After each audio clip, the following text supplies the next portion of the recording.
All right, I'm joined by Mike Triplett of New Orleans Football, and check out everything you want to know about the Saints on the podcast, the New Orleans Football podcast. Mike and I go way, way back because you've been covering the Saints now for more than 20 years. But before that, well, I guess there was LSU for a couple of years, but you were covering the 49ers for the Sacramento Bee. Yes, the what Mariucci, Jeff Garcia, TO era. That's its own era, right? Yeah, oh, absolutely. What do you remember about that time covering the 49ers? Well, I tell this story all the time, which is really funny. So that was my first foray into like really covering anything outside of college sports and like early jobs and everything. And so I covered Steve Mariucci, and Kirk Reynolds was the PR guy. And then I go and cover Nick Saban at LSU. And I used to tell people, oh, the difference between college and the pros is that the pros, they have like this PR staff, and they work between you. But in college, the coach tells everybody, it's his way or the highway. Everybody works for him. Everybody's scared of him. What I didn't realize is I covered Steve Mariucci and worked with Kirk Reynolds because most pro coaches run things the way Nick Saban runs things. I then had Sean Payton for nearly 20 years. You're probably like, the football coaches in the NFL are so chill, and they're just just a lot of Seinfeld references. Chris Farley, did you see Saturday Night Live last night? Yeah. Oh my gosh, that's funny. That is great. Okay, so 49ers and Saints on Sunday. I'm not sure exactly where to start, other than I was going back and watching the Saints game week 1, and boy, they had some chances there. Spencer Rattler made some really good throws late in that game. So what's kind of the feeling there about Spencer Rattler and where his game is? Well, the Saints are super, super interesting because they drafted Tyler Shuck with the 40th pick this year. And normally the 40th pick of the draft does not start right away. Actually, the last time anyone picked outside of the top 20 started in week 1 was Deshaun Kaiser in 2017. So normally a guy like this sits behind the veteran. He sits behind a Jacoby Brissett, or he sits behind a Brian Hoyer or whatever. But here it was a weird competition because it was rookie Tyler Shuck versus second-year pro Spencer Rattler. And they're the first team in like 25 years to have no quarterbacks on the roster who've ever won an NFL start, which is really interesting. And that's still the case. It's still the case. Yeah, exactly. Close. Rattlers come close a couple times. Almost beat the Commanders last year. Actually came down to a going for 2 and not getting it in the final seconds, even when they were in the middle of their run. But hasn't pulled off his first win. But he's a guy who's trying to break through and make it in his own right. I mean, in some ways, it's like Purdy versus Trey Lance or something. Like he wants to end the Tyler Shuck story. And this is his big chance to prove himself. I mean, there was talk back when he was at Oklahoma. He was a Heisman candidate. People thought he might be a number 1 pick in the draft one day. And then Caleb Williams beat him out there, and he went to South Carolina, and he's ended up being a 5th round pick. But he's got a ton of talent. And so every opportunity for him could be his best or his last to make an impression and try to stave off the eventual. Everybody thinks, they'll eventually turn to the rookie, but not if he can prove he belongs, or that he should be the guy they develop around. And he definitely has talent. I mean, it's a fair battle between those two. Yeah. Okay. So now, I mean, it's not Rattler against Purdy. It's Rattler and Mac Jones on the other side. Mac will be making his 50th regular season start. So do you think that kind of opens a door? Do the Saints feel like, okay, this is something that they can handle, that they can, I don't know. I guess it'd be a mild upset at this point. I think the betting line really dropped since Brock Purdy was ruled out, but Saints feel good about where they are heading into this one. Yeah, I mean, they have to feel like this is their best opportunity. We've been looking at their schedule for a long time, and they had Arizona last week, who may be a beatable team, but obviously a more established team than them. Their next 2 weeks are at Seattle and at Buffalo. So if they don't want to start 0-4, this feels like the opportunity they have to take advantage of for sure. But yeah, we've been having that discussion all week, especially since we're talking about guys like Spencer Rattler and Tyler Shuck, and how many opportunities will they get if this team's not very good? Do they go back into the draft and draft a quarterback next year and they only get 1 year?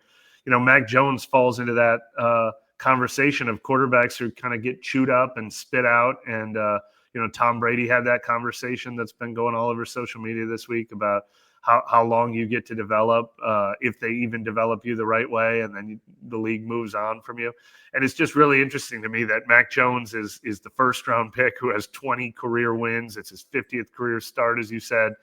And most people around here are like, oh, they can beat Mac Jones. Like, yeah, no problem. We know what he is. I'm really interested to see if Mac Jones has life with, probably the best coaching staff he's gotten a chance to work with. Yeah, I don't think, he doesn't have to be Superman, Yeah. Mac Jones. I mean, he seems like a smart guy, and there's a reason that the 49ers liked him coming out in the 2021 draft, is just because I think Kyle Shanahan saw a quarterback that could run his system. And now he's only been here 6 months, so we'll see. But I asked Kyle Shanahan this question yesterday. I want to get your thoughts on it. I asked him the question. I said, before the NFL draft, could he have seen a scenario, and maybe even a likely scenario, in which the Saints took Michael Williams at number 9 and the 49ers end up with Kelvin Banks? What do you think about that question? And I'll just kind of let you go on that one. Well, Williams was 100% on our radar. And, it's funny, the Niners and the Saints for years have kind of drafted similar when it comes to defensive linemen. They're two of the teams that always love the big guys, the guys who can be on the end of a 4-3 defense and be a good run defender. The Saints have always loved those guys for all the years that they had Sean Payton, in the Bill Parcells mold, Dennis Allen as defensive coordinator, Dennis Allen as head coach. This is the first year that we didn't know if they were going to change their thinking on that, because Brandon Staley now has brought a 3-4 defense to New Orleans. So they've changed a little how they operate. But, I mean, I just had it stuck in my head that, Michael Williams is a Saints kind of defensive end, the bigger guy who can rush a passer, stand up against the edge. So I absolutely had him in my bubble of like 2 or 3 names that the Saints could absolutely have wound up with on draft day. Kelvin Banks was actually first on that list, though. They needed a left tackle, or they needed an offensive tackle. They're rebuilding this team. They're rebuilding it, whether they want to admit it or not. And they need cornerstone players like that. So I was thinking left tackle, defensive end were the 2 spots. I thought those are spots you rebuild with. So absolutely, when I hadn't put 2 and 2 together, but saw that Williams was starting already in week 1, I remembered back to thinking how likely it could have been that he ended up here. Yeah, I think the 49ers thought that the Saints were taking him because they tried to get up, and they were quite candid about, we tried to move up, and there was a lot of talk about moving up. So when I asked Shanahan that question, he basically said he didn't want to get into it, but that they really, really liked Kelvin Banks. And so John Lynch was on the Chris Sims podcast after that draft. I guess he's pretty tight with Mickey Loomis, and he said that the Banks was there, and that the Saints didn't expect Banks to be there, and so they took him. And so, how is Kelvin Banks doing with the Saints? Yeah, look, here comes the test, right? He'll probably see Nick Bosa maybe half the time. You know better than me, and you can actually tell me this. We were trying to figure that out. The Saints' right tackle, Talia Safuaga, was their first-round pick last year. So that's 2 years in a row they've gotten their 2 offensive tackles. But Talia Safuaga is dealing with an injury that made him look really rough last week before they ultimately had to sit him at halftime because he was dealing with kind of a nagging knee injury. It looks like he's going to try to fight through that again. So maybe Bosa spends more time trying to pick on Talia Safuaga on the right side, but I'm sure Kelvin Banks will see him a little bit. That'll be his biggest test to date after playing the Cardinals last week. But so far, nothing has looked too big for Kelvin Banks. I mean, he started close to 50, whatever it was, around 50 games at Texas, which is the highest level of college football at left tackle. He looks like a guy that has come in pro ready, poised. He's handled every test he's had in a joint practice with the Rams in the preseason work he had and in week 1. It looks like they hit on that pick, but But obviously, he's going to have his welcome to the NFL moments, and that is a matchup I'm very curious to watch. Yeah, One of the best pass rushers in the league. right. I think they kind of give Nick Bosa carte blanche to kind of line up wherever he wants, and he will line up on both sides and maybe kind of figure out where he wants to spend, those money downs, because, they basically did the same thing last week. And then when they needed a play, it was Nick Bosa who drove Abe Lucas back into Darnold and forced the takeaway, the sack strip. Actually, it was the offensive tackle that went back into Darnold and caused that fumble. But that was kind of the final nail for the Raiders to win that game.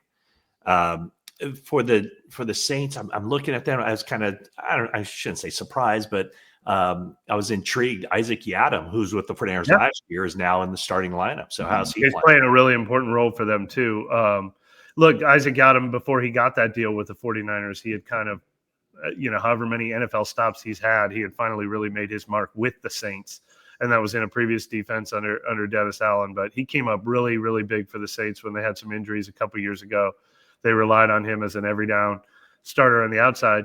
He's quote unquote their third corner here. They have two young guys in Kool-Aid McKinstry and Alontae Taylor, but Alontae Taylor moves into the slot and plays the nickel corner spot. So Yiadom's on the outside then, and Taylor was dealing with an injury throughout the summer. So last week anyway, Yiadom played every down, and Taylor just played the nickel. I'm not sure when Taylor will be ready to flip that around, but either way, anytime they're in nickel, which is 75% of the time, Yiadom's going to be on the outside, playing a huge role for the Saints, no doubt about it. So he'll only be on the field in nickel situations? Last week he played every down but the plan going into the season was that Taylor would start on the outside and base, move to nickel and nickel. Last week, since Taylor was coming off of like a 4-week injury, he only played nickel. So we're waiting to see when the transition takes place. But either way, it'll be 75% snaps or 100% of snaps. I don't know about the 49ers because I don't think they even have 3 wide receivers. That's a good point. I mean, I think the 49ers will be a lot of, obviously 2 backs. They'll probably play 2 tight ends a little bit. They have the blocking specialist in Luke Farrell, and they have the passing game specialist, I guess, if you will, and Jake Tonjes. I mean, the 49ers wide receiver position is basically Ricky Pearsall, and then kind of throw your hands up in the air and try to figure it out from there. Because Juwan Jennings, is it MVS? A little bit, Speaking of former Saints from last year. Oh yeah, that's right. Yes. Yeah, he went with the. You guys went through a bunch of form. What you had Marquez Callaway for a minute. You had Equanimeous St. Brown for a minute. All these guys have been making the rounds between that's right. Just 2 injury-plagued teams that needed help. Yeah. So I mean, quite clearly, the Saints will have to contend with Christian McCaffrey and probably a lot of Christian McCaffrey. So how does the Saints run defense look, and how do they cover backs out of the backfield? Look, I think that should be the most. The Saints are a team in transition right now. They've gotten worse in a lot of areas, but I think one area where they've gotten better, where they've been really bad in recent years, is their run defense. I like Brandon Staley's scheme, but I also like that the first guy they went out and got was Devon Godchaux to play nose tackle. He's been one of the best in the league at that. They traded with the Patriots to get him to run the middle of their 3-4, and he looks like an absolute monster. He helped their linebackers, who were pretty good, Demario Davis and Pete Werner, really be freed up to make a lot of plays last week. So Arizona still, had its way in some ways, but not just running up the middle with James Conner. So I think that's one area where San Francisco might find frustration, and they might have to throw the ball to McCaffrey. They might have to move him out. They might have to find open space for him. So I think the Saints will try to take at least that part away from it and make Mac Jones make some plays. Let's flip it to the other side. Alvin Kamara, does he still have it? He does. I mean, especially at this time of the season, every year it seems like by the time we get to December, he starts dealing with a few things because, geez, it's been about 6 years in a row now where they've just leaned on him more than any team should lean on one guy, and he always comes through for them. And then it takes its toll by the end of the year. But he looked like he was shot out of a cannon when he got the ball last week. I actually think he should have probably touched the ball more than he did, but he scored their one touchdown on an 18-yard run, and absolutely, very much like McCaffrey. They've sort of run neck and neck throughout their careers, the two guys who gain as many receiving yards as they do rushing yards and become the centerpiece of the whole offense. Yeah, it's so funny because week one, 49ers acquired Brian Robinson from Washington. So week one, McCaffrey has 31 touches, 22 rushing attempts, 9 catches, and people here are saying, man, they need to not use him as much. And you're saying the Saints need to use like that would be the storyline if he had 31, but I think he only had 2 catches, even though they threw the ball 46 times. I think he only ended up with like 12 touches last year. So there's a happy medium between 12 and 31. All right. So Mike, give me the storyline of the game, where you think this game's going to be decided, or what's going to ultimately kind of what we're going to be talking about afterward. Well, it's interesting with Rattler at quarterback. So for now, anyway, the Saints aren't overloaded with injuries like they have been in recent years. I think these are the 2 teams that have probably been most derailed by injuries in the entire NFL the last couple of years. But for now, I think last week was a reminder, the Saints have, their first-round picks on the offensive line, which can be a strength. They have Alvin Kamara and Chris Olave and Rashid Shaheed, and they have Demario Davis on defense, and unfortunately, they don't have Chase Young in this game, which would have been another 49ers reunion. But this is a team that everyone's picking to finish 32nd in the NFL. But when they have their starters healthy on this team, they're way more competitive than I think. I think it opened some eyes when they almost beat the Cardinals last week. I think they could probably do the same thing against the Niners, but it'll be Spencer Rattler's job probably to not to win the game, but also not to lose the game. They had 0 turnovers last week. I think they'll want to have 0 turnovers again in this week. I mean, I think it's going to be very similar, the approach with Mac Jones and the approach with Spencer Rattler. Get the ball in the hands of the people who can win this game for us, and don't be the one who loses the game for us. So I guess whoever can finish their 12-play drives wins this game, right? Yeah, it's funny you say that. It's almost like you don't have to be the quarterback to win it. Just don't make the catastrophic mistake that loses it. And for the 49ers, now that Eddie Pinheiro is around, and I think you've seen Eddie Pinheiro a lot through the years. Yeah. So just make your 35-yard field goal and move on. Yep. No, absolutely. It'll probably be similar for both teams in that regard.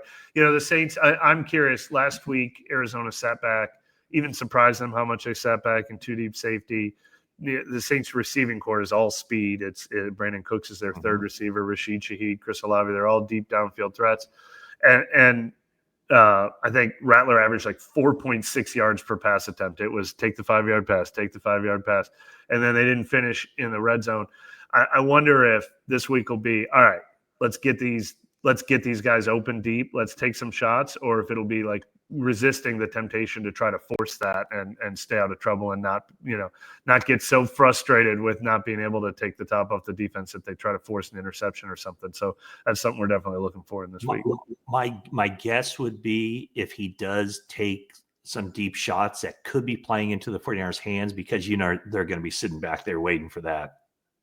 Yeah, for sure. And I think they've coached it into them to be patient, take off running when you have to, make it 2nd and 5, make it 3rd and 2. I think that's the kind of game they want to play. But when you lose a game 20-13, you start thinking, well, maybe we should have scored some points somewhere along the way. Yeah. All right, Mike. Well, thank you so much. Great seeing you, and enjoy the game on Sunday. Yeah, you too, man. Thanks a lot.